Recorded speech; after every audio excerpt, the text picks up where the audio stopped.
আপনি যেরকম একটা হত্যা মামলায় আসামি হয়ে আছেন, ঘুরে বেড়াচ্ছেন, টকশো করছেন, সেরকম আওয়ামী লীগও ইলেকশন করার অধিকার রাখে।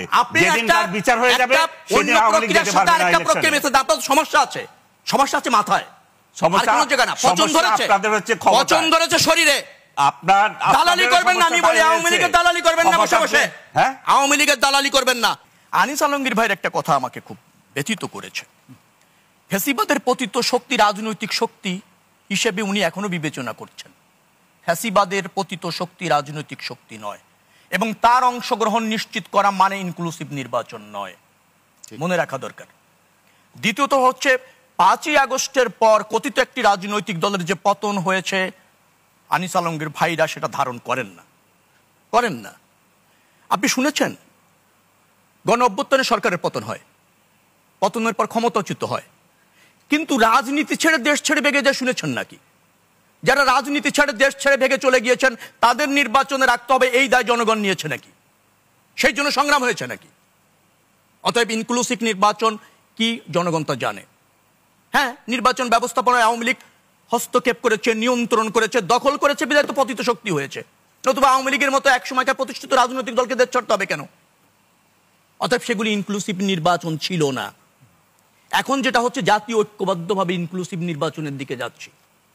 ওকে, একবার একটি রাজনৈতিক দল তাই বিচারিক প্রক্রিয়ার মধ্যে ঢুকে গিয়েছে, আওয়ামী লীগের বিচার দাবি হয়েছে, আইন করা হয়েছে, বিচার হবে, ট্রায়াল ফেস করবে, তারপর রাজনীতিতে বৈধ হলে রাজনীতি করবে, নির্বাচন করবে, সবই করবে। কেন তার আগে কেন হবে না? এত উদ্বিগ্ন হলেন কেন? বিচার হওয়ার আগে কিভাবে বিচার হয়ে যাবে? কেন হবে? আপনি তো ভেগে গেছেন, পালিয়ে গেছেন, আপনার রাজনীতি মানুষ বর্জন করেছে, আপনার পতন ঘটিয়েছে, এটা আপনার শাস্তি চায়, আপনার রাজনীতি নিষিদ্ধ চায়। আপনারা বলবেন না, আওয়ামী লীগের বলেন। আওয়ামী লীগ না, ওই যে আপনারা গোত্রদাহ হয়, গায়ে লেগে যায়, মায়া কান্না আসে, তাদের জন্য বলছি। এত সহজে ভাবে নিয়ে না। ওকে, শামীম হায়দার পাটোয়ারির সাথে আমি একমত। আমি বলি শামীম হায়দার পাটোয়ারির সাথে আমি একমত। আপনি যদি প্রতিযোগিতাপূর্ণ গণতন্ত্র চান, আপনি যদি ধরেন উদার গণতন্ত্র চান, গণতন্ত্র যদি নিজের পক্ষে না আনেন, ওই জায়গাগুলি থাকতে পারলে ভালো হতো, বিশেষ করে সংবিধান সংশোধনের জায়গায়। হ্যাঁ, ফ্যাসিবাদী তো সবসময় দোষর চায়, আবার দোষর পায়ও। আপনি যদি এভাবে বলেন জাতীয় পার্টির সহযোগিতা ছিল বিধায় শেখ হাসিনা দ্রুত ফ্যাসিস্ট হয়েছে, আর নাহলে তার ফ্যাসিস্ট হওয়া চাই দুরূহ হতো, সেভাবে দেখলে তো বলা যায় জাতীয় পার্টি সহযোগী। কারণ আওয়ামী লীগ ফ্যাসিস্ট হতে সর্বাত্মক ভূমিকা পালন করেছে, সর্বাধিক ভূমিকা পালন করেছে। যুক্তি থাকতে পারে অনেক জায়গায়, কিন্তু আমি বলছি যে মানুষ ঐক্যবদ্ধ হয়েছে দুঃশাসন থেকে মুক্ত পাওয়ার জন্য। সুশাসন প্রতিষ্ঠিত হলে রাজনৈতিক দলগুলি বৃহত্তর সাথে একমত হবে, জাতীয় স্বার্থে একমত হবে, ভিন্ন আদর্শ, ভিন্ন মূলনীতি, ভিন্ন ঘোষণাপত্র নিয়ে রাজনৈতিক প্রতিযোগিতা করবে, সেদিকে আমরা এগোচ্ছি। আরেকটা কথা বলা দরকার, জনগণের প্রশ্ন থাকতে পারবে। জি, সেই সরকার 5 বছর থাকতে পারবে কিনা সেটা জনগণ নির্ধারণ করবে। সরকারের সফলতা নির্ভর করবে সরকার জন আকাঙ্ক্ষা ধারণ করছে কিনা, জনসমৃদ্ধি নিশ্চিত করছে কিনা, জনগণের কাছে দায়বদ্ধ থাকছে কিনা, এবং জনগণ অবাধে তার যোগ্য প্রার্থী নির্বাচিত করতে পারছে কিনা। কেন থাকতে পারবে না? কেন থাকতে পারবে না? হাসিনার পতনের আগে হাসিনা থাকতে পারে নাই, সেই কারণে পারবে না। আমি বুঝিনি আপনার কথা।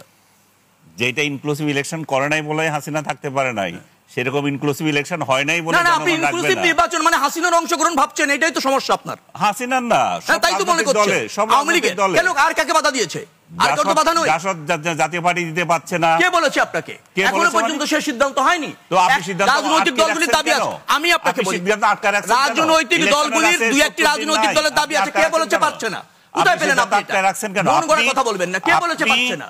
আপনি আদালতে গিয়েছেন, একজনকে বিচার করবেন, বিচারের আগে আপনি ফাঁসি কিভাবে দেন? আর কারো নির্বাচন করতে পারবেন এই সিদ্ধান্ত হয়েছে। বিচারের আগে ফাঁসি কিভাবে দেন সেটা বলেন আগে। কাকে বিচারের আগে ফাঁসি কিভাবে দেন? কাকে বিচারের আগে ফাঁসি দিচ্ছে? আওয়ামী লীগকে। কোথায় কে ফাঁসি দিল? ওই আপনি ইলেকশন করতে পারবেন না মানে কি? আপনি রাজনৈতিক দল চলাকালীন সময়, আপনি জানেন একটা রাজনৈতিক দল ট্রায়াল চলাকালীন সময়ে তার রাজনীতি ওপেন রেখে ট্রায়াল হয় নাকি? কেন হবে না? কেন হবে না? আপনি অপরাধ করেছেন, কেন? আপনি অপরাধ করে আপনি ধরেন আইনের আশ্রয় না নিয়ে, আইন ফেস না করে বাইরে থাকতে পারেন নাকি? আপনি ব্যক্তিগত আক্রমণ করতে চাই না, আপনাকে আপনার উদাহরণ দিয়ে বলি। আপনি একটা মামলা ফেস করছেন, ঠিক আছে, জি। তো এখন কি আপনি জেলে ঢুকে থাকবেন? না, আমি তো জেলে, বা আপনার ফাঁসি হয়ে যাবে? আমি আদালত কর্তৃক জামিন প্রাপ্ত। তো সেই আপনি তো এখনো তো আদালতে যান নাই, আপনি এখনো আদালত ফেস করেন নাই, এখনো ফেস করেন নাই, এখনো ফেস করেন নাই। আপনি যেরকম একটা হত্যা মামলায় আসামি হয়ে আছেন, ঘুরে বেড়াচ্ছেন, টকশো করছেন, সেরকম আওয়ামী লীগও ইলেকশন করার অধিকার রাখে। যেদিন তার বিচার হয়ে যাবে সেদিন আওয়ামী লীগ যেতে পারবে না ইলেকশনে। আপনার সমস্যা আছে, সমস্যা আছে মাথায়, সমস্যা আপনাদের হচ্ছে পচন ধরেছে শরীরে। আপনার দালালি করবেন না, আমি বলি আওয়ামী লীগের দালালি করবেন না বসে বসে। হ্যাঁ, আওয়ামী লীগের দালালি করবেন না, মানুষকে বিভ্রান্ত করবেন না। ঠিকমতো কথা বলেন, অনেক বিভ্রান্ত করেন। এই আওয়ামী লীগের দালালি কি আছে? আপনারা করেন বিভ্রান্ত, করবেন না। কথা বললে দালালি হয়ে যায় কেন? আমরা শুনবো। এটা ন্যায্য কথা, ইলেকশন করবেন না জন্য কান্না পাচ্ছে আপনার কাছে, এটা ন্যায্য কথা। ও জি, ন্যায্য কথা, এটা ন্যায্য কথা, ন্যায্য কথা। আপনার যখন ইলেকশন করতে পারে না তখন বলেছিলাম ইলেকশন ঠিক হয়। আওয়ামী লীগের আমলে বিএনপি অংশ নিতে পারি না, এখনকার আওয়ামী লীগ অংশ নিতে পারছেন তো? তখনও বলেছি ইলেকশন বিএনপি যখন আসে নাই তখনও বলেছি এইগুলি করে তো বিভ্রান্ত করেন আপনারা, দালালি করেন, স্পষ্ট দালালি করেন আপনারা। এটা হলো আপনাদের চরিত্র, আমরা চরিত্র আপনাদের।